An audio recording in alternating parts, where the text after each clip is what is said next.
पीन निकाल के आगे चले जाए। ऐसा कह सकते हैं कि हैदराबाद में ओवैसी के गढ़ में बीजेपी ने वहाँ पे सेंधमारी की है, तो बीजेपी के गढ़ में गुजरात में AIM सेंधमारी करने वाली है। देखिए, गढ़ किसी का भी नहीं होता। हमने कभी भी ये नहीं कहा है कि हैदराबाद जो है वो असदुद्दीन अवैसी साहब का गढ़ है या MIM पार्टी का गढ़ है। वहाँ पर हमारे चाहने वाले थे और MIM पार्टी जो है वो एक शहर से शुरू हुई थी। हम कोई राष्ट्रीय स्तर की पार्टी नहीं थे, लेकिन जैसे जैसे लोगों का रिस्पांस, लोगों का विश्वास और लोगों की मोहब्बत बढ़ती जा रही है, हमको ये उत्साह मिल रहा है। आज हम गुजरात इस देश का हिस्सा नहीं है, भारत देश का हिस्सा नहीं है। हमको भी अधिकार है, जिस तरह अलग अलग राजनीतिक पार्टियां आकर अपना नुमाइंदा वहां पे तय करती है, हमको भी अधिकार है और उसी अधिकार का इस्तेमाल करते हुए हम आज गुजरात में आए हैं। और यकीनन इतने सारे आप लोग जो आए हैं, इस बात का अंदाज़ा होता है कि हमारी ज़रा सी आहट के ऊपर आज इतनी बौखलाहट हो गई है। सोचिएगा कि असदुद्दीन अवैसी साहब आएंगे तो क्या हाल रहेगा।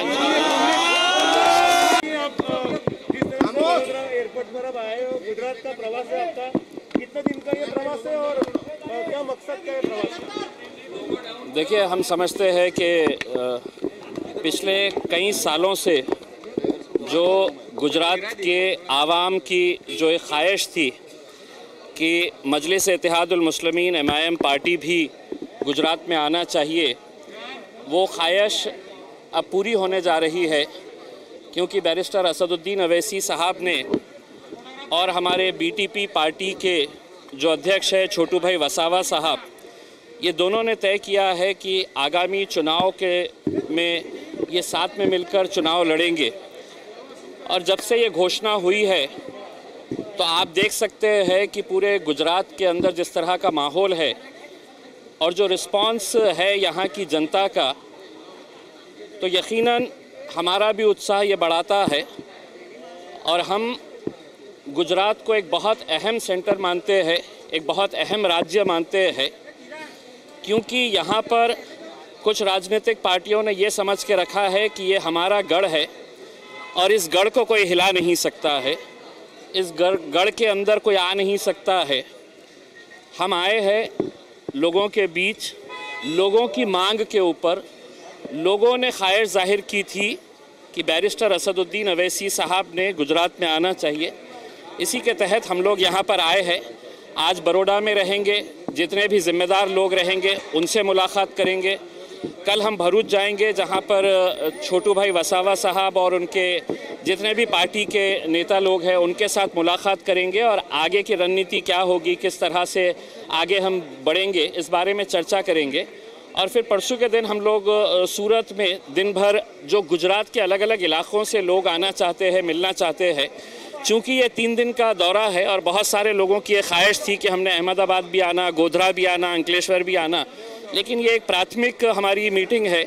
और इसके बाद लगातार MIM पार्टी के जितने भी देश भर के वरिष्ठ नेता हैं, सभी लोग लगातार यहाँ पर आते रहेंगे।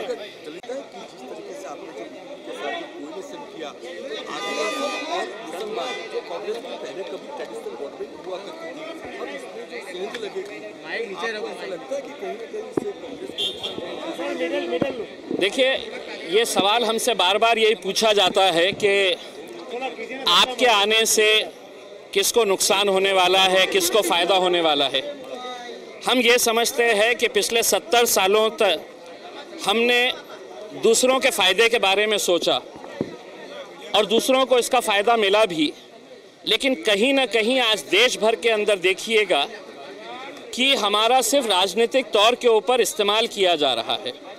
हम कहीं पर भी ये दावा करने के लिए नहीं आए हैं, कहीं पर भी ये बोलकर नहीं आए हैं कि हम गुजरात आ रहे हैं तो यहाँ पे सिर्फ मुसलमानों की हम नुमाइंदगी करने के लिए आए हैं। यहाँ पर अगर ट्राइबल्स है, दलित है, पिछड़े वर्ग के लोग हैं, यकीनन मुसलमान एक बहुत बड़ा तबका है, क्योंकि देश में मुसलमानों के साथ जिस तरह का रवैया किया गया है राजनीतिक तौर के ऊपर, कि यहाँ पर हमको सिर्फ एक रबर स्टैम्प की तरह इस्तेमाल किया गया था, लेकिन राजनीतिक हमारा जो प्रतिनिधित्व होना चाहिए था, जो रिप्रेजेंटेशन होना चाहिए था, वो रिप्रेजेंटेशन नहीं मिल रहा है, इसलिए आज MIM पार्टी को इस तरह से रिस्पांस यहाँ पर मिल रहा है।